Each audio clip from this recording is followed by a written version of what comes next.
कि वो आज जिंदा नहीं है, नहीं तो उसको कुट्टी कुट्टी काट दिया गया। मोदी जी को अडानी पसंद है तो सारी संपदा पर उसी का वर्चस्व है।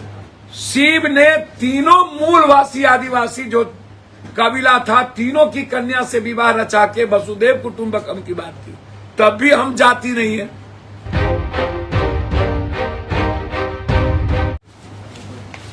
इस दुनिया में हमेशा कमजोर लोग कायरों की भाषा इस्तेमाल करते हैं, हमेशा ये देखा गया है।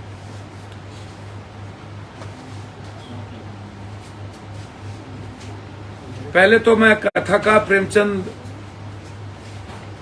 जी को धन्यवाद देता हूं कि वो आज जिंदा नहीं है, नहीं तो उसको कुट्टी कुट्टी काट दिया गया। प्रेमचंद कथा ओम प्रकाश वाल्मीकि की जो कविता है, बाद में जो उन्होंने ली, प्रेमचंद जी यदि जिंदा होते तो शायद सूली पर लटक गए होते।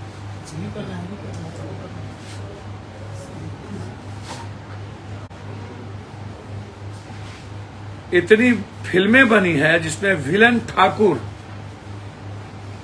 रहे हैं, जितनी फिल्में बनी हैं लगभग विलेन ठाकुर रहे। आखिर में हीरो जब विलेन को पीटता है तो पूरा समाज मिलकर ताली बजाता है। जब विलेन को हीरो पीटता है तो पूरा समाज ताली बजाता है। इसमें उसकी जाति के नजरिए से तो कभी नहीं देखा गया आज तक, उसे विलेन के नजरिए से देखा गया। इसमें उसकी जाति जितना ब्राह्मणों और ब्राह्मणवाद के खिलाफ लिखा गया आज तक, जितना, लेकिन जितना दलित और का शोषण हुआ, कभी दलितों ने तो जवाब नहीं दिया, कभी अत्याचार और जुर्म तो नहीं हुए। यदि इतने बड़े समुदाय से आने वाले नेता जो जीभ खींचने से लेकर सर कलम करने की बात कभी नहीं कही ब्राह्मणों के किसी नेता कि सर कलम कर देंगे, यदि वो अपने अस्मिता से जोड़ लिए होते जितना आज तक हमला हुआ ब्राह्मण और ब्राह्मणवाद पर, तब तो खून की नदियां, कभी भारत एक नहीं होता, कभी भारत सहिष्णुता से नहीं चलता। संपदा पर आर्थिक वर्चस्व में दलितों को पीछे रहने की दास्तान दुनिया में सबसे ज्यादा, और उसी संदर्भ में वो कविता थी। आज भी 2/3 से ज्यादा दलित एससी भूमिहीन है। आज भी उनको क्या सम्मान से जीने का हक आज भी नहीं मिलेगा? और आज भी आर्थिक वर्चस्व जाति से निकलकर सरकार पसंद कॉरपोरेट के पास चली गई। मोदी जी को अडानी पसंद है तो सारी संपदा पर उसी का वर्चस्व है। कोरोना काल में देश की संपत्ति जब घट गई, तब उनकी संपत्ति अडानी की 9 लाख करोड़ हो गई। सवाल भटकाने के लिए यह भी खेल रचा गया। संसद में कब बोला गया, प्रतिक्रिया कब आई, इसको समझिए। ये खेल जाति के अस्मिता का नहीं है, ये राजनीति की अस्मिता का है। ये जाति की अस्मिता का खेल हो ही नहीं सकता।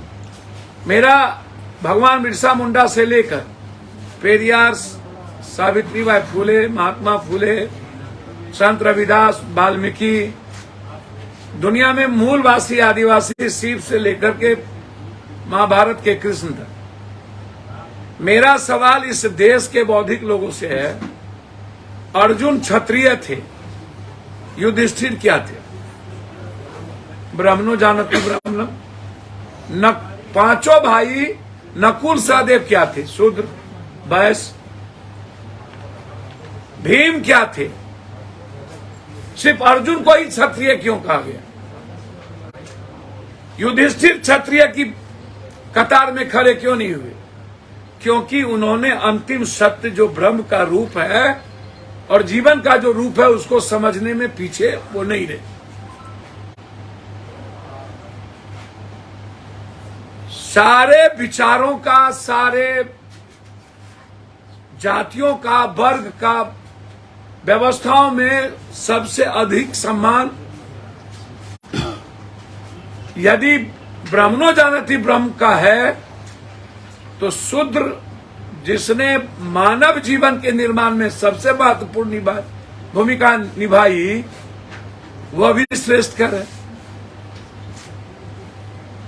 कृष्ण की बहन की शादी हुई अर्जुन से, यदि हम उसे क्षत्रिय के राजपूत समाज कहते हैं और कृष्ण को जादव कहते हैं तब भी जाति नहीं है।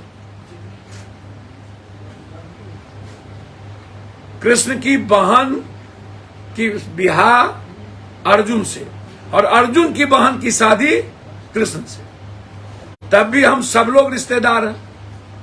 शिव ने तीनों मूलवासी आदिवासी जो कबीला था तीनों की कन्या से विवाह रचा के वसुदेव कुटुंबकम की बात की, तब भी हम जाति नहीं है, तब भी हम लोग सब एक हैं।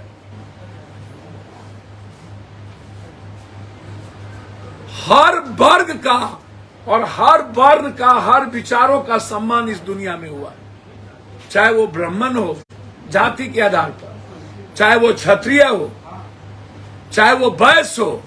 अब वैश्य को आप भारत और विश्व के निर्माण में जमीन से लेकर के व्यापार तक यदि किसी ने राष्ट्र निर्माण और मानव निर्माण में जीवन को गति देने का काम किया तो वो वैश्य है, उसका अपना इतिहास है। आप किसको गाली दे रहे हैं?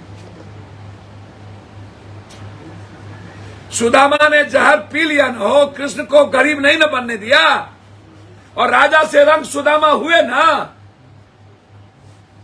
किसको गाली देंगे आप?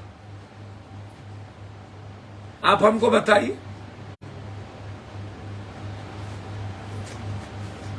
रामायण में राम हमारे आराध्य हैं और सबसे बड़े उत्कृष्ट कैरेक्टर है, तो वाल्मीकि जी को कैसे भूल जाइएगा? और तुलसी की उस रचना को कैसे भूल जाइएगा जिसको तुलसी ने उस रामायण को घर घर पहुंचाने की सरल भाषा में की? तो तुलसी की भूमिका, वाल्मीकि की भूमिका और राम का विचार और संघर्ष हमारे जीवन की आत्मसाध शक्ति है। केवट को रामायण से अलग कर सकते हैं, उसकी भूमिका क्या है? कोई ऐसा वर्ग, कोई ऐसा समाज जिसका इतिहास न हो, आप हमको बता दीजिए। बात करूं सतगु बड़े ऋषि मुनि हुए जो त्याग सबसे बड़े ऋषि दधीचि पर अत्याचारी राक्षसों का वध कौन था? त्रेता युग में यदि मैं बात करूं, परशुराम अपने प्राणों की चिंता करके समाज के कल्याण की बात यदि उसने की, तो फिर आप यदि यह कहिएगा तो वहां यदि सबसे बड़ा शोषण का कारण कोई दो आदमी था तो उसको जाति से जोड़ दीजिएगा। तो परशुराम जी को यदि ब्राह्मण और भूमिहार समाज के लोग मानते हैं तब तो स्वर्ण की कथा और पटकथा लिखी ही नहीं जाएगी। कब आया ये स्वर्ण? परशुराम भगवान ने जिस अत्याचार के खिलाफ लड़ा, भले आज उसको जाति का भगवान मान दिया, आप उसको क्या कहिएगा कि क्षत्रिय राजपूत का विरोध किए थे वो, कि उस व्यवस्था का विरोध था। हर तरह को जो जिस तरीके से आप यदि योद्धा की होगी तो भगवान पर द्रोणाचार्य, कृपाचार्य, अस्मस्थामा की बात आप कहां छोड़ दीजिएगा। राजा दाहिर जो सिंध के राजा थे 712 ईस्वी में, अरबी खलीफा के उद्देश्य से जो निरंतर कभी हार नहीं माने, उसको क्या कहिएगा। समुद्रगुप्त ब्राह्मण कुल से ही थे जो नेपोलियन कहा जाता था इंडिया का, उसको क्या कहिएगा? आप हमको बता दीजिए। और उसी तरह 60% से ज्यादा युद्ध लड़के 70% भूभाग बचाने वाला बाजीराव सदाशिव, आप राजा पेशवा को क्या कहिएगा? आप हमको बता दीजिए। यदि नरम दल की बात करूं तो उमेश चटर्जी, राजा लक्ष्मेश्वर दरभंगा, नरसिंहदास थानवी, गोपाल कृष्ण गोखले, गोविंद बल्लभ पंत, मोतीलाल नेहरू, जवाहरलाल नेहरू के इतिहास को क्या कहिएगा। यदि गरम दल की बात करूं तो मंगल पांडे, बाल गंगाधर तिलक, चंद्रशेखर आजाद, नाना साहब, तात्या टोपे, लक्ष्मीबाई, राम प्रसाद बिस्मिल, गणेश शंकर विद्यार्थी, वीर सावरकर, राजगुरु को आप क्या कहिएगा। यदि समाज सुधार की बात होगी तो राजा राम मोहन राय, दयानंद सरस्वती, केशव चंद्र सेन, और ईश्वर चंद्र विद्यासागर की अतुल्य महापुरुषीय को क्या कहिएगा। और यदि आधुनिक शिक्षा लाने की बात होगी तो पंडित मोहन मालवीय को क्या कहिएगा। अब हमको जरा बताइए, ये कब तक सदन में आप गाली दे रहे हैं एक राज्यसभा को, माय महन कर रहे हैं कटुआ, तो क्या क्या बोल रहे हैं। क्या ये सदन प्रेमचंद, मुंशी और वाल्मीकि जी के उस कविता और उस लेखनी को यदि सामाजिक संदर्भ में आज के आरक्षण महिला बिल के बाद यदि उस संदर्भ का एक प्रोफेसर उसी बात को न उद्धृत करेगा,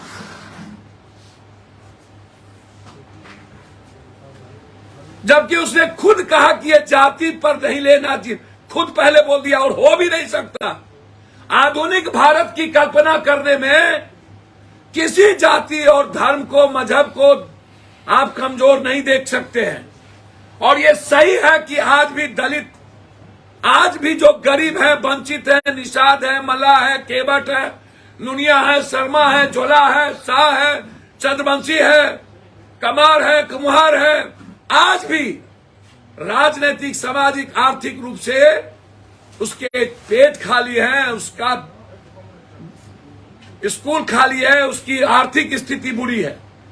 उस संदर्भ में यदि महिला आरक्षण बिल में एसटी, एससी, अत्यंत पिछड़ा और माइनॉरिटीज की भूमिका को आपने दबाकर आने फाने में आपने जबरदस्ती 4 दिन का एक बिल लाया और उसमें आपने 33 के बिना जाति जनगणना और परिसीमन के, आप बिना जाति जनगणना और परिसीमन के आप आरक्षण बिल ला करके यदि आप 85% उस वर्ग को, जो वर्ग को लगातार बाबा साहब अम्बेडकर, गांधी, सुभाष चंद्र बोस जैसे लोगों ने, पटेल जैसे लोगों ने जिस तरीके से एक कांग्रेस की सरकार में आरक्षण ला करके एक बराबरी की बात की और समय काल पात्र के अनुसार हर व्यक्ति को चलना पड़ता है। अभी हमने 11% गरीब ऊंची जात के लोगों को भी आरक्षण दिया। ये समय काल पात्र की डिमांड थी और ये देना पड़ेगा, क्योंकि हमारी भागीदारी बढ़ेगी, उसकी भी हिस्सेदारी बढ़ेगी। भागीदारी और हिस्सेदारी ये दोनों को समझने की जरूरत है। हम लोग गाली गलौज पर उतरे हुए, हमको एक बात समझ में नहीं आता कि हम लोग कौन सी बात करते हैं, जो बड़ी बड़ी बात करते हैं कि राजा इस लड़ते थे। सर, इस हिंदुस्तान में 1% राजा को छोड़ दूं, 99% राजा अपने किला को बचाने की लड़ाई लड़ा और 200, 400, 500, 1000 घोड़ा में आदिवासी वह वर्ग होता था जो कृषक वर्ग था, जो कमजोर था। लड़ने का काम वो किए, किला बचाने का काम वो किए। आप उसकी भूमिका और योगदान को कैसे छोड़ दीजिएगा? आप हमको ये बता दीजिए। मैं हमेशा से कहा हूं कि हमेशा से कंस और कृष्ण के बीच खात्मा की परिपाटी आई है। हम आपको बहुत क्लियर बता दें, अंतिम सत्य ईश्वर या परम ज्ञान, इसी को कहा गया ब्राह्मण। ब्राह्मण जाति नहीं थी, ईश्वर का ज्ञाता, ईश्वर को जो समझने का लगातार प्रयास किया। ऋषि मुनि काल से लेकर क्या तक कोई जाति नहीं थी। आप दधीची दान लेने पे आया, सुदामा परीक्षा लेने पर आया, भृग तपोबल पे आया, कपिल मुनि अहंकार को दबाने पे आया, अगस्त मुनि धर्म को बचाने पे आया, आदि शंकराचार्य पे चाणक्य नेतृत्व करने पर आया, मंगल पांडे क्रांति और चंद्रशेखर आजाद, सुभाष चंद्र बोस तो ब्राह्मण थे। आप चंद्रशेखर, सुखदेव, विनायक दामोदर, बाल गंगाधर तिलक, लक्ष्मी राय, राजेंद्र प्रसाद, पंडित बिस्मिल, मंगल पांडे, लाला लाजपत राय, राजीव दीक्षित, नेताजी सुभाष चंद्र बोस, शिवराज राजगुरु, विनोबा भावे, गोपाल गोखले, कर्नल लक्ष्मी सहगल, पंडित मदन मोहन मालवीय, डॉक्टर शंकर दयाल, रविशंकर व्यास, मोहनलाल पांड्या, आप किसी को उठा के देखिए। तुलसीदास ने रामायण को जनसाधारण भाषा में लिखा। खगोल और गणितक शास्त्र, इन दोनों छात्र में आर्यभट्ट के महत्वपूर्ण योगदान। स्मरण भारत के प्रथम उपग्रह का नाम आर्यभट्ट रखा। बड़ामी हरमीर ईसा की 5वीं-6वीं शताब्दी में के भारतीय गणितज्ञ के खगोल के थे। इतने 3 महत्वपूर्ण पुस्तक बृहजातक, बृहत संहिता और पंचशीला नीतिका लिखी। इन पुस्तकों में त्रिकोणात्मी महत्वपूर्ण सूत्र दिए महान राजनीतिक कौशल चाणक्य को कौन भुला सकता है? आप हमको बताइए। मौर्य साम्राज्य में नींव रखी चंद्रगुप्त मौर्य, सम्राट अशोक जैसे महान योद्धा का उदय कब हुआ? संस्कृत भाषा के जन्म देने में ब्रह्मणो जानती ब्रह्मणम की उस वक्त की भूमिका। कालिदास चीन, जिन्हें प्राचीन भारत का सबसे बड़ा नाटककार कहा गया। विद्यापति भारतीय साहित्य की श्रृंगार परंपरा के साथ भक्ति परंपरा के प्रमुख स्तंभ माने गए। महेश दास, जो बीरबल के नाम से अधिक प्रसिद्ध है, मुगल बादशाह अकबर के दरबार के प्रमुख वजीर और अकबर के परिषद के 9 में से एक थे। आप उठाइए कि क्या है, आप किसको भूलेंगे? जो गाली गलौज हमेशा इस अर्थ के समय में भी आप जो लगातार गाली गलौज करते जा रहे हैं सभी लोग, हम अर्थ की बात कम करेंगे। हमको तो समझ में नहीं आता है, जब कोई बात करता है इस तरीके से भाषा की, तो जरा आप बात बताइए, दुनिया में कौन सा शासक, कौन सा महाराणा प्रताप, कौन सा ऐसा शासक जो क्षत्रिय थे या यदु थे या कृष्ण थे या कोई थे या राम थे, उन्होंने बदलने की तारीख तय की कि बदला लेने की तारीख तय की? कब बदला लिया गया कृष्ण के द्वारा? कब बदला लिया गया राम के द्वारा? हमेशा शासक और मानवीय मूल पे जीने वाला व्यक्ति बदलने की तारीख लिखता है। अब हम पल पल गला काट रहे हैं। एक तो कौन अचकोल बचकोल है, वो कहता है कि 2 मिनट में गला काट देंगे, कोई कहता है गले काट देंगे, कोई कहता है खून की नदियां बहा देंगे, कोई कहता है कुछ, कोई कहता है कुछ। अरे भाई, हमेशा से आप को समझने की बात करिएगा ना। आप कोई आदमी अभी नहीं समझेगा तो हम एक बात बहुत क्लियर बता देना चाहते हैं। मैं एक अंतिम में आपको 2 चीज, उसके बाद आप पूछ लीजिएगा। इतिहास जो लंबा लंबा बोलता रहता है,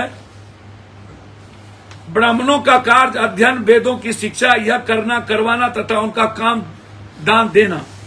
क्षत्रियों का कर्म युद्ध करना, लोगों को सुरक्षा प्रदान करना, न्याय करना, वेद पढ़ना, यज्ञ करवाना और दान दक्षिणा देना। क्षत्रियों का मतलब क्या? राजपूत कि क्षत्रियों का मतलब जो लड़ना जानता हो, ये समझाइए ना। और जब सब एक ही जाति, एक ही रिश्तेदार है। ब्राह्मण का कर्तव्य शिक्षा प्राप्त करना, शिक्षा प्रदान करना, यज्ञ करना, और क्षत्रिय का कर्तव्य अध्ययन करना, यज्ञ करना, भेंट देना। आप उठा करके देखिए। आप इसी तरह सम, दम, तप, पवित्रता, क्षमा, सरलता, शास्त्र ज्ञान, अनुभव ज्ञान, आस्तिकता, ये है ब्राह्मण के कर्म। ब्राह्मण कभी भी उतावला नहीं हुआ आज तक। फिर मैं कह रहा हूं, सम, दम, तप, पवित्रता, क्षमा, सरलता, शास्त्र ज्ञान, अनुभव ज्ञान, आस्तिकता, यह है ब्राह्मण का कर्म। इसीलिए मैं आपको बार बार कहता हूं, युधिष्ठिर, विदुर, श्री कृष्ण, भृतृहरि आदि व्यक्ति सम, दम, त्याग, वैराग और ज्ञान की चरम सीमा पहुंचे हुए पुरुष थे ना, कि नहीं थे वो? इसको क्या कहिएगा सबको? हम कई बार आपसे कह चुके हैं कि लगातार जिस तरीके का, मैं यहां के नेताओं को एक आग्रह करना चाहूंगा। याद करिए, एक व्यक्ति का जन्म कब हुआ था? पीटर में रिटुजोबर्ग स्टेशन 7 जून 1893 गांधी जी को धक्का मार के रेलवे स्टेशन पर जब गिरा दिया गया था, तो वो लम्हा एक इंसान पैदा किया था। और उसी से प्रभावित हुए थे नेल्सन मंडेला। और उसी वक्त साम्राज्यवादी सोच और हिंसा के खिलाफ जूझने का संकल्प एक व्यक्ति ने लिया था दक्षिण अफ्रीका में। नेल्सन मंडेला से किसी ने पूछा कि आप सबसे ज्यादा गांधी से प्रभावित क्यों हैं? उन्होंने कहा था क्षमाशीलता और सबको साथ ले चलने की प्रवृत्ति ही गांधी का नाम है, और उसी ने प्रभावित किया। तब नेल्सन मंडेला ने क्या किया था? जब वो आए सत्ता में तो समदर्शी नीति अपनाए, मूल कबीलाई लोगों के साथ गोरे और भारतीय प्रवासी का एक समान सम्मान स्थान दिया। यही वजह थी कि मातृभूमि के विभाजन के बजाय नेल्सन मंडेला ने विकास को पदवी दी थी। तब क्या हुआ? रंगभेद विहीन लोकतंत्र उन्होंने शुरुआती कदम में उठाई। नतीजा हुआ दक्षिण अफ्रीका पिछले दशकों में बहुत तेजी से उभरे। ब्रिक्स मुल्कों में Brazil, Russia, India, China, south Africa का महत्वपूर्ण सदस्य है। आज वो दक्षिण अफ्रीका के नेल्सन मंडेला की वो योगदान, कहां नफरत की राजनीति हुई। 1917 के बोल्शेविक क्रांति के बाद लेनिन ने एक बदलाव का फरीज तैयार किया और वहां आए। हम कहां हैं भाई? हम गाली गलौज पर उतारे हुए। जो लोग नाथूराम गोडसे की आज तरह की बात करते हैं, क्या फर्क है? महात्मा गांधी बीमारी से भी मर जाते तो गांधी होते। नाथूराम गोडसे गोली चला के गांधी को ना मारा होता तो गोडसे को कोई नहीं जान पाता, कोई नहीं, कोई।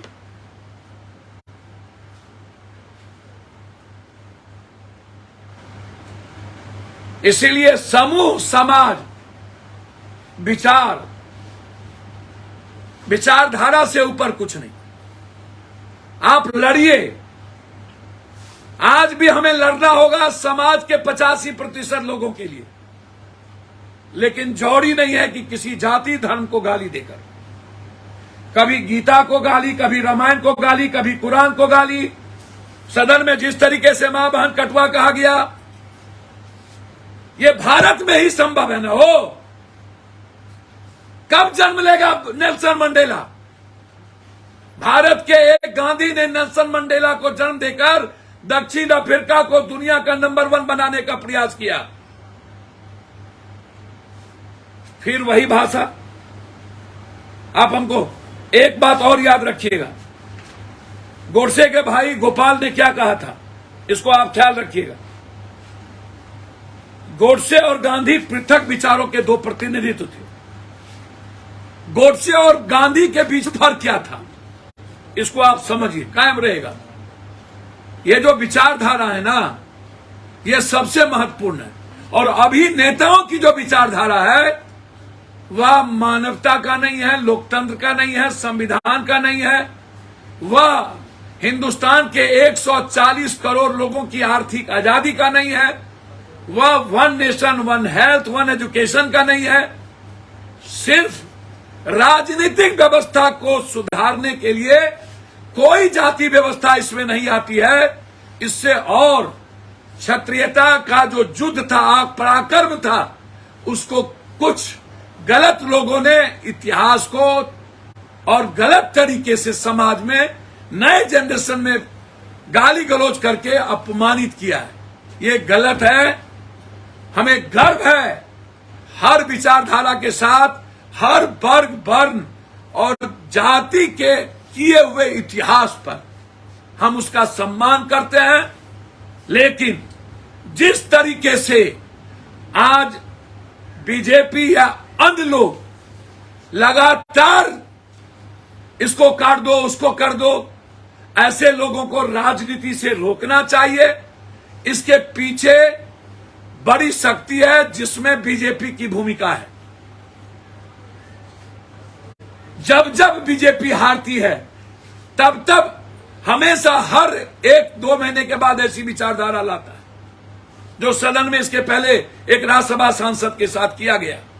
आज तक हम आपको बोलते हैं, इतनी बड़ी घटना के बाद कोई गाली गलौज क्यों नहीं किया? राज्यसभा में उसको मां बहन की गई, राज्यसभा में उसको कटवा कहा गया, कोई मुसलमान क्यों नहीं गाली गलौज किया?